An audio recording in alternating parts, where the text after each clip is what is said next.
Assalamualaikum warahmatullahi wabarakatuh.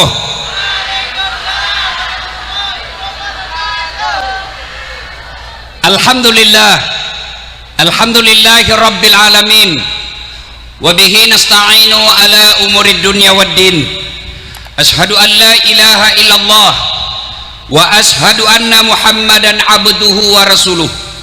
Allahumma salli ala Sayyidina Muhammad wa ala alihi wa sahbihi ajma'in, amma ba'd. Ma'asyiral muslimin muslimat, Bapak Ibu saudara-saudara sekalian teristimewa yang kita muliakan, alim ulama, guru-guru kita, tuan-tuan guru yang hadir di tempat ini, guru saya Bapak Kiai Haji Habib Mahdi Muhammad Sahab, dan teristimewanya tuan rumah, guru kita, pimpinan Pondok Ma'had Darul Ulum sekaligus ketua kelompok bimbingan ibadah haji Multazam Darul Ulum, Bapak Kiai Haji Ahmad Munawir SQ, yang insya Allah dimuliakan dan dirahmati oleh Allah Subhanahu wa Ta'ala. Juga para pejabat polisi, sipil, militer yang ada di tempat ini, yang juga kita doakan mudah-mudahan tetap dalam lindungan dan kasih sayang Allah Subhanahu wa Ta'ala. Waktu yang terbatas. Satu, ada orang guru memiliki dua orang santri. Anggaplah Pak Kiai pimpinan pondok sini miliki dua guru, dua murid. Setelah ilmunya dia transfer ke muridnya, lalu Pak Kiai berkata, "Nah, silakan kau hidup dengan ilmu yang sudah kuberikan. Semua ilmu yang saya punya kau sudah dapat semua." Keluarlah guru dua anak santri ini. Yang satu jadi pedagang, yang satu jadi tukang kebun. Yang tukang kebun dia tanam ubi. Alhamdulillah Ibu, panen baik. Begitu dia panen, dia ingat gurunya. Saya bisa panen begini karena jasa-jasa guru saya. Akhirnya dia ambil ubinya yang paling baik, dia masukin dalam karung, dia pikul itu ubi, masuk ke pondoknya, jalan kaki mikul ubi sampai ke pondok. Assalamualaikum warahmatullahi wabarakatuh Pak Kiai. Pak Kiai jawab, waalaikumsalam warahmatullahi wabarakatuh. Oh kamu nak, gimana kabar? Alhamdulillah guru, setelah saya keluar pesantren saya jadi petani, dan ini ada ubi saya bawa hasil panen saya. Kata gurunya, baik sifatmu nak, kau bawa kemana ibumu? Bawalah ke ibunya, istrinya Pak Kiai. Cerita-cerita, kata gurunya, kata muridnya, guru mohon izin pamit dulu karena ada pekerjaan saya penting, tidak bisa ditunda dan tidak bisa dimajukan. Saya minta izin pamit dulu. Kata gurunya, tunggu dulu nak, tunggu dulu, kau duduk saja dulu. Masuklah kiainya ke istrinya, Bu, kita kasih apa ini santri kita? Baik benar, kasihan, dia pikul ini ubi, apa dia bawa pulang? Kata istrinya Pak Kiai, tidak ada Pak. Masa kasihan dia kalau pulang kosong? Tidak ada Pak, kecuali itu ada kambing dibawa kemarin Pak Kapolres. Sudah, Pak Kiai katakan, sudah kasih aja itu kambing, saya tidak butuh, saya kolesterol. Akhirnya pulang bawa apa Bu? Pergi bawa ubi, pulang bawa kambing. Di perjalanan ketemu temannya yang pedagang. Kata temannya yang pedagang, "Mas bro, dari mana kamu?" "Saya dari pesantren, ketemu guru." "Loh, kok ada kamu bawa kambing?" "Masya Allah, itulah guru kita. Saya bawakan ubi, dia kasih saya kambing." "Apa?" "Saya bawa ubi, dikasih kambing." Yang pedagang jalan kalkulatornya. Sedangkan ini bawa ubi, dikasih kambing, apalagi kalau lebih dari ubi saya bawa. Dia pulang ke rumahnya, dia buka tokonya, dia isi sembako mobil open cupnya. Ada telur, ada beras, ada minyak, ada tepung, bawa satu mobil sembako. "Assalamualaikum guru." "Waalaikumsalam. Kamu nak, gimana kabarmu?" "Baik, setelah saya keluar dari pondok saya jadi pedagang guru. Alhamdulillah ini ada saya bawa sembako, silahkan, mudah-mudahan guru bisa menikmatinya." Kata gurunya, "Bawa masuk ke dalam ibumu nak." Bawa. Keluar lagi cerita-cerita. Kata muridnya, guru izin pamit dulu, karena ada pekerjaan saya penting tidak bisa ditunda, izin pamit dulu. Kata gurunya, tunggu dulu nak, kau duduklah dulu di sini, duduk dulu. Masuklah ini guru cerita ke istrinya, bu, apa dikasih ini anak kita? Baik betul, dibawa sembako satu mobil. Kata istrinya, ndak ada pak, kasihan dia kalau pulang kosong. Ndak ada pak, kecuali itu ubi dibawa ke temannya kemarin. Akhirnya pulang bawa, pergi bawa, pulang bawa ubinya lagi temannya.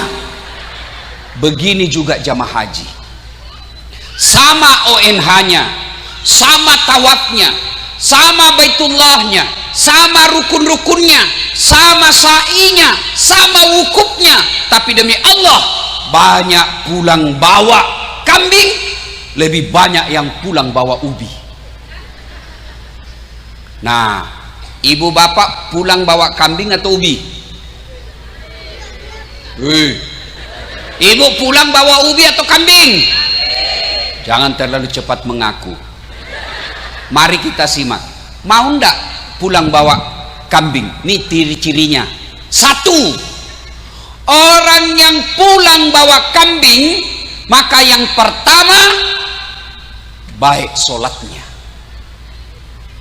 Kalau pulang haji masih sholatnya Senin Kamis, kalian dibawanya ubi, kamu bawa pulang. Masih mumpung masih bawa ubi. Ini tidak bawa sama sekali. Ibu bapak tadi gubernur sampaikan melempar 3 jumroh. Bapak ibu tahu tidak simbol lempar 3 jumroh? Kenapa 3 kali? Kenapa satu tempat 7 batu? Kenapa tidak sekali ambil 7 kali 3 kali 3 hari 60 batu? Kenapa enggak bismillahirrahmanirrahim Allahu Akbar dak? Kenapa tidak sekali saja langsung 67 dak dak dak? Kenapa mesti 3 hari? Kenapa mesti 3? Itu Allah ingin sampaikan, dasat, hati-hati melawan setan perlu napas panjang, melawan setan perlu tenaga kuat. Ingat sejarahnya kenapa 3 kali melempar? Kan itu Ibrahim alaihissalam digoda sama sama setan. Waktu mau Ibrahim mau potong anaknya kan jalan tanggal 8 Zulhijjah, 9 Zulhijjah, 10 Zulhijjah yang kita sebut dengan hari An-Nahar. Ibrahim bawa anaknya, dia mau potong. Masya Allah Pak polisi, kalau bapak punya anak 1 disuruh potong, pasti mikir pak. Kalau anak 5 disuruh potong, dah saat potong anakmu kan ada 5, saya cari mana yang paling nakal. Iya kan, ini 1 disuruh potong anakmu. Maka Ibrahim mengatakan tanggal 8 Zulhijjah dia berpikir, maka kita disebut hari Tarwiyah. Tanggal 9 Zulhijjah hari yakin ini perintah Allah, maka kita disebut hari Arafah. Tanggal 10 hari An-Nahar, dia bawa anaknya, dia mau potong. Setan datang, Baim Ibrahim, wih, masa kamu potong anakmu Ibrahim? Lama kok nanti. Setan masih mau bicara, Ibrahim ambil batu, ishatnya lagi, pergi ke setan, duh, dia lempar, kena kepalanya. Sampai di Palembang balik lagi, digoda lagi istrinya, jar hajar, kau tahu ndak mau dipotong mau kemana anakmu? Mau dibawa jalan-jalan sama bapaknya. Bodoh kau jar, kenapa mau dipotong? Ah yang bener aja, masa ada bapak mau potong anaknya? Kata setan, katanya perintah Tuhannya. Mendengar apa? Perintah Tuhannya. Dengar ini, Siti Hajar ambil batu. Setan, jangankan anakku, saya juga siap dipotong kalau perintah Allah. Pergi kau. Lempar, kena kepalanya. Sampai ukan hilir, balik lagi. Gagal goda suaminya, gagal goda istrinya. Dia datangi Mail Ismail, kau mau pak? Setan masih mau ngomong ibu. Ismail langsung ambil batu, dia lempar kena mata kanannya. Itulah sejarah 3 lemparan setan dilawan. Maka ada orang suaminya baik, ndak mampan godaan setan, istrinya masuk. Ayo potong sapi untuk kurban, kata istrinya. Apa sok kaya kamu ya? Ndak usah sapi, kambing aja. Itu setan. Karena ada orang Pak, sudah mau sedekah di masjid, dia mau bawa ke pesantren, ada uangnya 10 juta disimpan. Tiba-tiba istrinya dapat, Pak, uang apa itu? Uang sial. Maksudnya apa? Setengah mati sih sembunyi kok masih dapat. Mau apa ini 10 juta? Mau bantu pesantren supaya kita punya masa depan di akhirat. Apa kata istrinya? Apa? Menyumbang soalin. Mari tuh, bisa beli cincin. Ini nanti suaminya masuk surga, istrinya di blender di akhirat. Ada begitu di sini Pak? Ada? Ada di sini takut sama istrinya? Berhenti kok jadi laki-laki.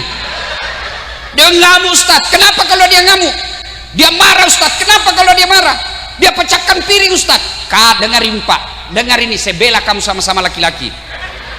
Kalau dia pecahkan piring 1 lusin, pecahkan 2 lusin. Dia pecahkan televisi, hancurkan televisi. Kenapa? Piring, televisi boleh dibeli, harga diri sebagai suami tidak boleh diinjak-injak istri. Takbir.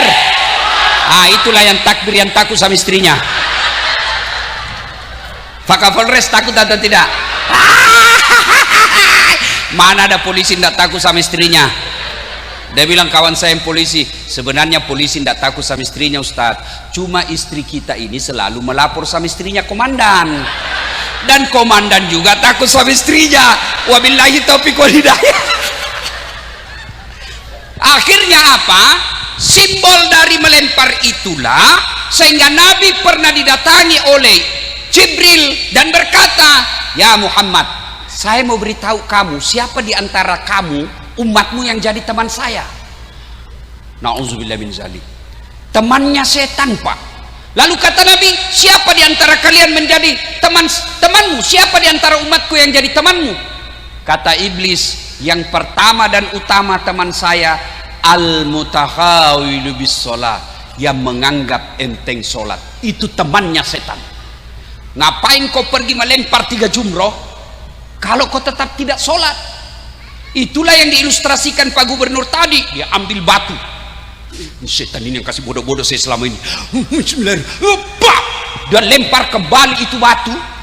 Itu melenting. Hampir kena kepalanya Pak. Dia tangkap. Tertulis, sesama setan dilarang saling melempar. Boy, ini masih putih-putih. Kalau kalian tidak sholat, hajimu sia-sia. Kapan perempuan banyak tidak sholat? 1, ketika ada pengantin. Jangan ketawa, saya serius ini. Dia dandan mukanya coklat biru, krem, abu-abu, malah pakai mata bulu palsu, alisnya dikasih tikungan. Kala-kala tikungan. Ada lagi lebih-lebihnya di sini sedikit. Jilbabnya jilbab sakaratil maut. Ada kan Bapak pernah lihat jilbab sakaratil maut? Itu kan ada dia ikat ini lehernya Pak.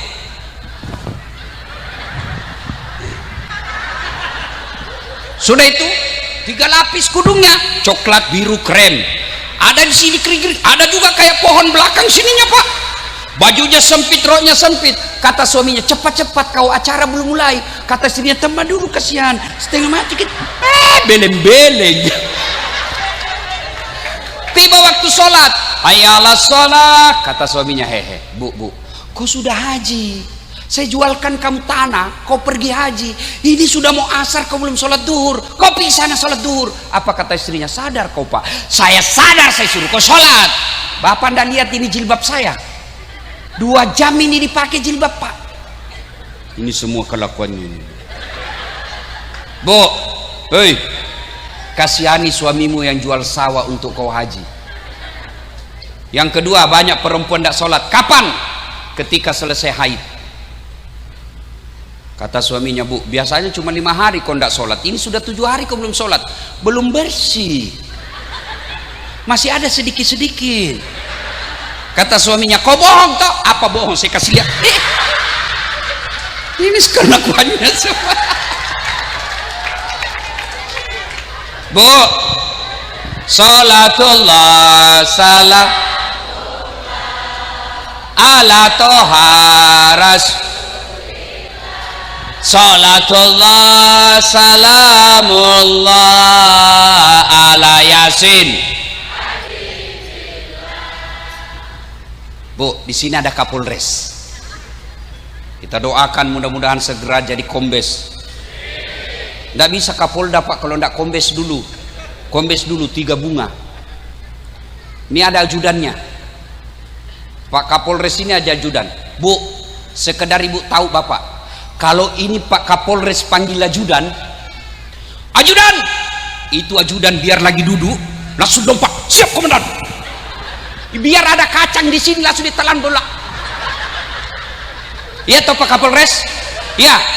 Kira-kira ada ndak ajudan Bapak panggil, ajudan, tunggu dulu komandan. Wah, diinjak lehermu, dirambo kamu. Rambo, Rambo, ah, bukan Rambo, itu yang film Amerika. Coba panggil lagi, ajudan. Kira-kira berani ndak katakan, Bapak ndak lihat saya sibuk? Coba Rambo. Nah, padahal Kapolres ada mutasinya, paling lama 2 tahun. Begitu takutnya itu polisi sama Kapolresnya. Bagaimana ketika Allah yang panggil kamu? Hayya 'alal falah. Ibu tahu enggak itu artinya hayya 'alal falah? Sini saya kasih kamu kemenangan. Itu artinya hayya 'alal falah. Sini saya kasih kau kemenangan. Ya Allah, berikan saya kekayaan. Ya Allah, sembuhkan penyakitku. Ya Allah, jadikan anakku soleh dan soleha. Bapak pikir Allah tidak dengar? Allah dengar. Maka Allah jawab doamu. Hayya 'alal falah. Sini saya kasih kamu yang mau. Ini bapak-bapak polisi. Bu, tahu polisi? Tahu? Jangan kau musuhi polisi. Kau kira enak di dunia kalau tidak ada polisi? Rumah dirampok, anak diperkosa, suamimu dibunuh, siapa kau cari, Bu? Satpol PP. Nah, ndak ketemu. Siapa kau cari? Polisi. Makanya jangan musuhi polisi. Polisi juga jangan musuhi ulama. Kenapa? Karena kalau bapak polisi mati, siapa yang bungkus kok? Maka yang baik, polisi lindungi ulama, ulama doakan polisi, bersinergi membangun Republik Indonesia. Tapi sekarang Ustadz, sudah lebih 1 bulan ini di televisi Rambo terus. Rambo. Pak, Bu, Bapak tahu enggak berapa polisi di Indonesia? 470.000 orang. Itu yang kita lihat di televisi hanya 1 dan teman-temannya. Masih jauh lebih banyak polisi baik di Republik Indonesia. Ini Bapak pikir ini bisa acara ini kalau tidak dikasih izin sama Kapolres? Maka kita doakan polisi-polisi yang hadir di sini, polisi Republik Indonesia yang baik hati, bagus akhlaknya. Tenang Pak Kapolres, saya bela Bapak hari ini. Maka kawal saya pulang nanti Pak ya. Jadi Bapak Ibu sekalian, kalau mau baik hidupmu, dekati Allah. Adik-adikku polisi ini, kalau mau baik pangkatmu, jangan cari muka sama Kapolresmu, capek. Siap komandan. Lalu bagaimana kalau mau baik pangkatmu? Datang kepada Allah. Caranya apa? Perbaiki sholat. Kecil bos jadi Kapolsek, kecil jadi Kapolres, kecil jadi sat narkoba. Yang penting jangan kasat narkoba ditangkap gara-gara narkoba. Kayak film India. Ya. 1. Haji mabrur, pelihara sholat. 2. Bapak Ibu haji pemerintah ada yang disebut arba'in. Ada Ibu? Ada Ibu? Ada. Apa itu Ustaz? Sholat 40 kali berjamaah di Masjid Nabawi. Artinya kalau mau lihat ibu bapak yakin hajinya mabrur, setelah pulang dari Mekah mereka berjamaah di masjid. Alhamdulillah di kabupaten ini Pak, di mana-mana masjid selalu penuh jamaah. Masya Allah. Apalagi kalau subuh penuh sampai di luar, tidak ada di dalam. Yang ada di dalam muka-muka sakaratil maut. Mana-mana ini muka-mukanya, muka-muka sakaratil maut ini, mana-mana dia ini. Oh, muka-mukamu ada semua ini. Mereka yang sudah muka-muka tua, sholat subuh di dalam lomba batu. Pak, Bu, kenapa orang malas berjamaah ke masjid? Satu, karena dia tidak lihat pahalanya. Andai saja Kapolres umumkan, siapa yang datang sholat berjamaah subuh diberikan pulsa 500.000. Jam 5 sholat subuh, jam 1 tengah malam sudah penuh masjid. Kenapa? Karena dia lihat Pak pahalanya. Dua, kenapa orang malas berjamaah ke masjid? Karena dia tidak tahu pahala berjamaah. Ibu bapak tahu enggak pahala berjamaah? Kalau ibu bapak wudhu dulu lalu ke masjid berjamaah, kata Nabi, melangkah kaki kananmu 1 pahala, melangkah kaki kirimu dihapus dosa kecilmu. Jadi kalau bapak rumah dari masjid 200 meter, PP 400 meter, berapa langkah pahala? 400 Pak. Kaki kanan 1 pahala, kaki kiri gugur dosa kecil. Apalagi kalau bapak jalannya lambat. Salatullah salam ala toha rasulillah, salatullah salamullah ala yasin habibillah. Ini dapat hiburan, goyang-goyang dapat pahala. Kalau cuma putar ke kiri nona, putarlah ke kanan dongok. Wah, pahala berjamaah, langkah kaki kanan 1 pahala, langkah kaki kiri gugur dosa kecilnya. Yang ketiga, pahala berjamaah, ibu bapak. Yang kedua, pahala berjamaah. Kalau bapak ke masjid, pohon, tanah, aspal, pagar, tegel, tembok, air, semua yang kau lewati jadi saksi di akhirat nanti. Ya Allah, jangan kau masukkan dia neraka, masukkan dia surga, saya saksinya dia datang berjamaah. Itulah sebabnya ulama mengajarkan kita, kalau sampai di masjid sholat 2 rakaat, sudah 2 rakaat pindah tempat, sudah 2 rakaat pindah lagi. Supaya apa? Supaya banyak saksimu di akhirat kelak. Yang ketiga, pahala berjamaah. Kalau basah bajumu, gerimis, lalu basah baju, yang basah itu kata Nabi melindungimu dari sentuhan api neraka. Jangan juga salah paham. Mentang-mentang sudah dengar ceramah ini, gerimis dia tunggu hujan keras. Sudah hujan keras dia buang payungnya, baru dia jalan. Itu belen-belen namanya itu. Apalagi pahala berjamaah lipat 27 kali. Artinya apa? 1 kali sholat jamaah, 27 kali sholat di rumah baru sama pahalanya. Apalagi keutamaan berjamaah di masjid, ada yang disebut doa bersama. Bapak ibu tidak tahu berdoa, banyak dosa. Tapi ada Habib Mahdi berdoa di depan, ada Pak Kiai Melawir berdoa di depan, memimpin doa, semua mengatakan amin. Maka semua orang-orang yang mengaminkan doanya beliau ikut dikabulkan doanya. Apalagi keutamaan berjamaah. Di dalam berjamaah itu ada silaturahmi. Kita musuhan gara-gara pilkada, musuhan gara-gara pilcaleg, malu kita datang ke rumahnya minta maaf. Maka dengan cara berjamaah, kita duduk berdiri di sampingnya. Allahu Akbar, ada samping. Sudah, kita di sampingnya lah. Sudah, assalamualaikum warahmatullahi. Tunggu, ibu jangan dulu salam, bapak jangan salam dulu, tunggu dia. Assalamualaikum warahmatullahi.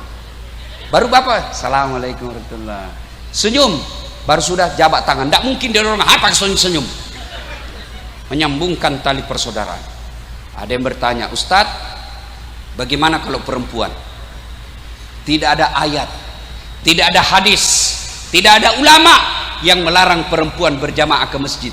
Jadi kalau ada ustadz penceramah yang baru belajar agama 1 bulan, itu pun melalui YouTube, haram perempuan ke masjid, bawa ke Habib Mahdi. Tidak ada larangan perempuan ke masjid. Nabi cuma katakan perempuan tidak dianjurkan, tapi kalau mereka mau ke masjid jangan dilarang. Kenapa dulu perempuan tidak dianjurkan ke masjid? Karena keamanan. Dulu kalau perempuan jalan ke masjid sendiri diculik dan diperkosa. Kalau di sini aman. Apalagi kalau ibu-ibu usianya sudah 70 tahun. Siapa yang mau culik kamu? Bau minyak gosok. Apalagi keutamaan berjamaah. Keutamaan berjamaah. Apalagi Pak? Lebih khusyuk. Kalau ibu sholat di rumah banyak gangguan. Allahu Akbar. Tiba-tiba kucing naik meja. Tidak ditutup ikan. Pasti ibu sudah tidak khusyuk. Habis sudah ikan. Habis sudah. Akhirnya kreatif ini ibu. Dia baca apa? Qul a'udzu birabbin nas, malikin nas, ilahin nas. Tapi kalau di masjid tidak ada itu. Kalau di rumah ibu kan bingung, ini sudah tahiyat pertama atau belum, ini sudah 3 atau 2. Allahu Akbar. Tadi uang 100.000, beli 50.000 pulsa, mana ini 50.000? Allahu Akbar, belum didapat. Begitu assalamualaikum, oh di bawah bantal. Banyak gangguan. Kalau di masjid insya Allah lebih khusyuk. Maka haji yang mabrur pulang dia pelihara sholat jamaah. Apalagi penyebab orang malas berjamaah ke masjid. Salah satu juga penyebab orang malas berjamaah ke masjid apa? Manajemen masjid tidak bagus. Apa yang dimaksud? Waduh Bu, ada masjid saya bikin. Jadi ibu-ibu, bapak ibu, bapak, adik-adik, kalau nonton YouTube saya dan bapak ibu nonton iklannya, itu bapak bangun masjid. Jadi kalau nonton YouTube saya, ceramah di YouTube, ibu jangan skip iklannya yang 30 menit, jangan skip. Kalau ibu nonton iklannya, ibu sumbang pembangunan masjid dan markas ulama di Sulawesi Selatan. Itu. Nah, sekarang ibu-ibu, loh ibu, ibu-ibu yang pegang HP, saya doakan suaminya kawin lagi. Urus ceramah masih juga sibuk-sibuk ini. Nah, ada masjid yang saya bangun Pak, di bawahnya kolam, di pekarangannya saya pelihara kucing lebih 500 ekor. Yang azan anak muda saya bikin lomba azan, juaranya saya gaji layaknya pegawai negeri yang tukang azan. Imamnya juga saya bikinkan rumah, kemudian kasih kendaraan dinas. Karpetnya hampir tiap tahun saya ganti. Sound sistemnya baik, ber-AC, penceramahnya belum ceramah saya sudah kasih honornya dan sudah kasih judulnya.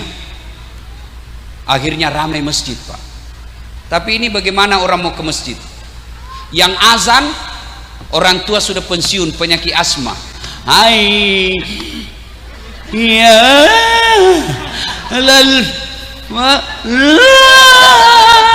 mana anak muda makin jengkel. Apalagi karpetnya sudah 7 kali lebaran tidak pernah diganti. Akhirnya kita sujud bengkak semua jidat. Kenapa? Digigit semut. Penceramahnya dari salam pertama sampai terakhir neraka aja terus dibaca. Kau dibanting, dilipat, ditusuk pantatmu, tusuk mata, guntung lidah, makan api. Kata anak muda, tidak usah ke masjid, bikin takut-takut. Ayo, dapat lagi sound system, baru takbir imam, Allahu Akbar, langsung story.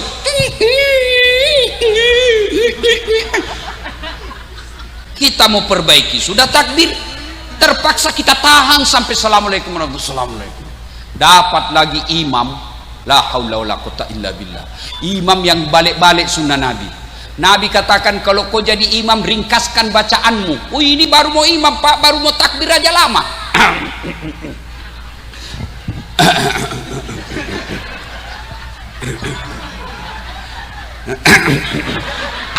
Bikin jengkel Pak. Kata Nabi kalau kau jadi imam ringkaskan bacaan solatmu. Kenapa? Karena di belakang ini macam-macam.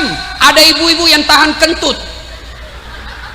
ada nenek remaja yang pakai sepatu baru, dia lupa kasih masuk, hilang sudah sepatu saya.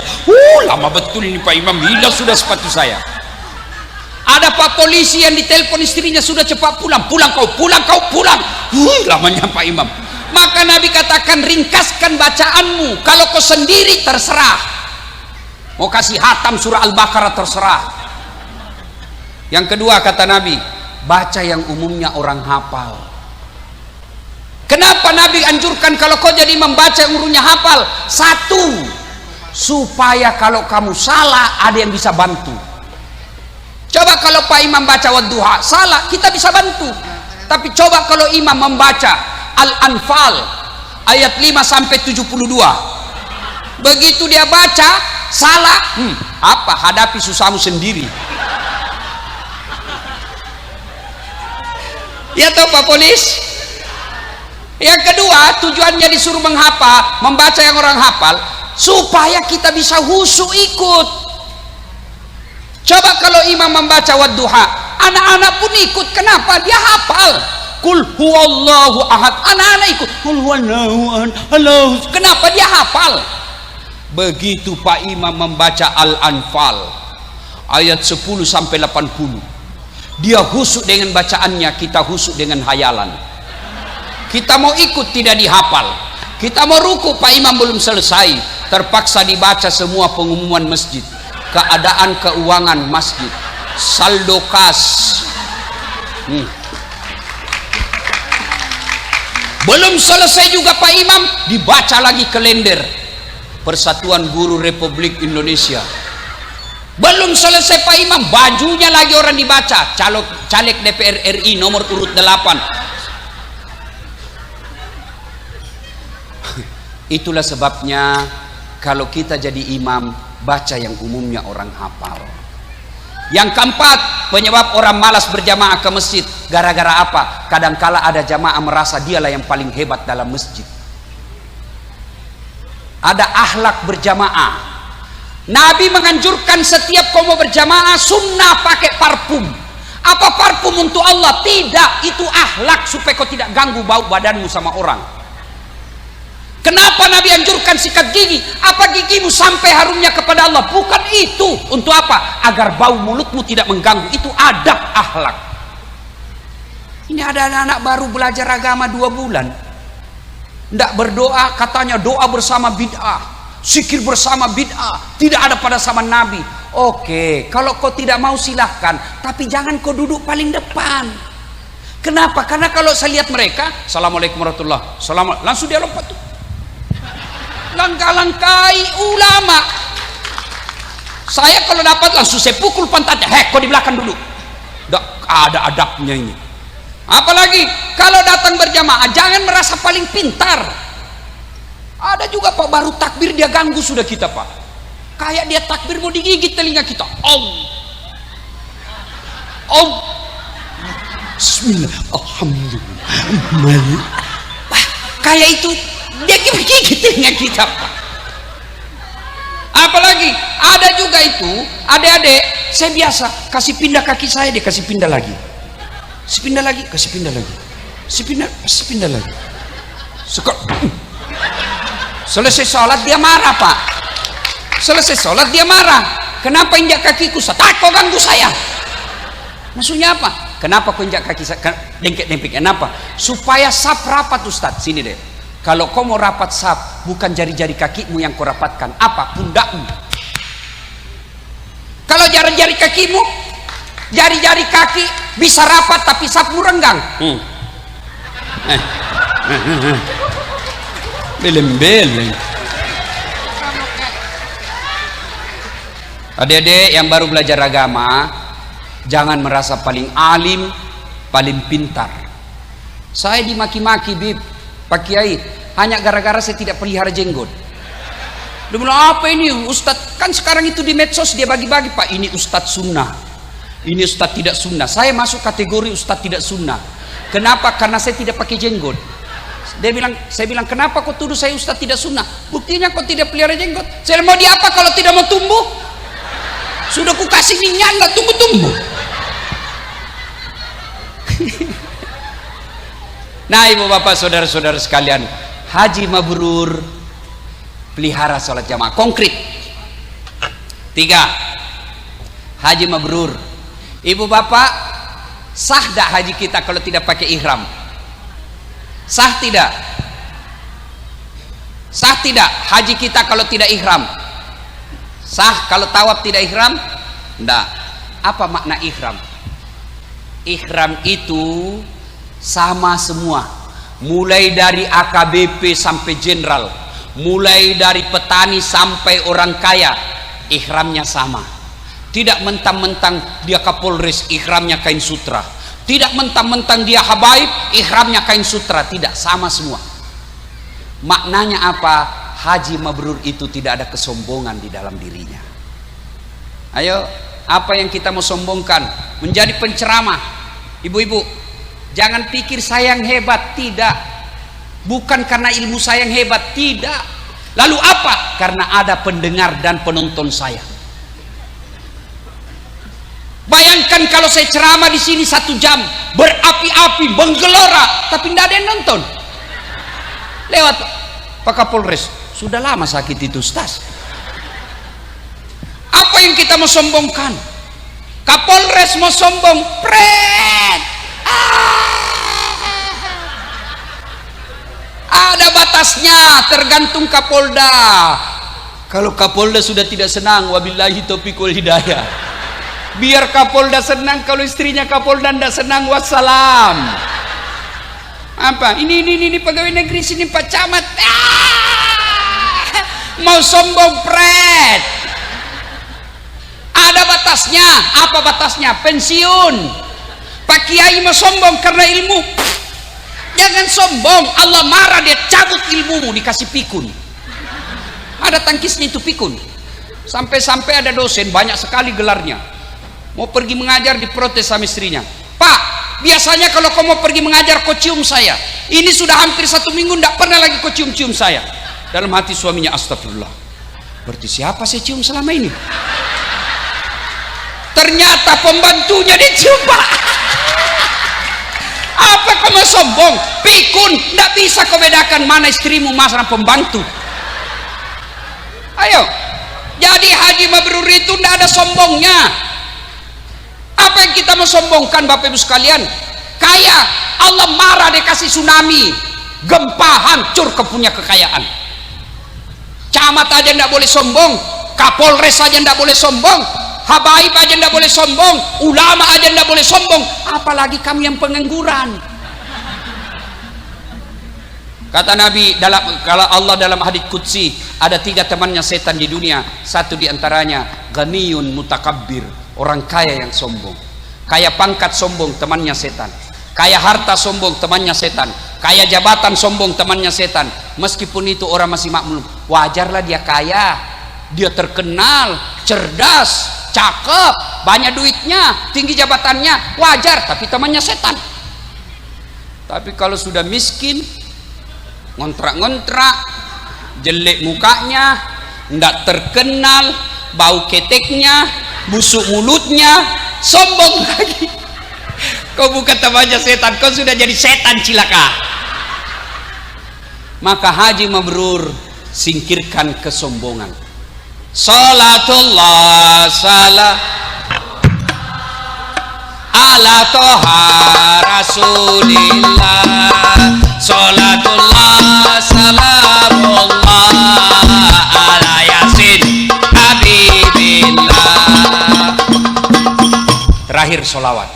Kalau Bapak merasa mabrur haji, lasimkan bibirmu dengan bersalawat. Kenapa setiap saya ceramah selalu saya ajak begini? Karena Nabi pernah jelaskan, orang pernah Nabi bersama Jibril melihat Nabi ada malaikat lebih 1 juta jari-jarinya. Nabi lalu bertanya, Jibril siapa itu? Itu Jibril pencatat air hujan. Lalu Nabi bertanya, wahai malaikat, apa mampu kau catat air hujan? Ya, ku catat semua. Ada yang jatuh di gunung, jatuh di darat, jatuh ke laut, semua ku catat. Satu yang tidak mampu ku catat, ya Muhammad. Kenapa bisa? Lebih banyak jumlahnya dari air hujan. Apa gerangan? Ketika umatmu berkumpul di satu tempat seperti di sini, lalu mereka bersalawat bareng-bareng kepadamu, aku tidak bisa mencatat betapa banyak pahala yang Allah turunkan di tempat itu. Nah, inginlah hanya berlama-lama, tapi waktu jualah yang membatasi kita. Lain waktu dan kesempatan kita akan lanjutkan, karena pesawat saya balik ke Jakarta lalu menuju ke Yogyakarta malam ini, pesawatnya jam 7.15. Saya tidak punya helikopter seperti Pak Gubernur, maka saya harus akhiri. Mudah-mudahan ada manfaat. Sebelum saya akhiri, saya ingin berpantun. Tolong ucapkan cakep ya. Lebat batang padi jerami, padi dipanen di pagi hari, niat hati berpoligami, apa daya takut istri.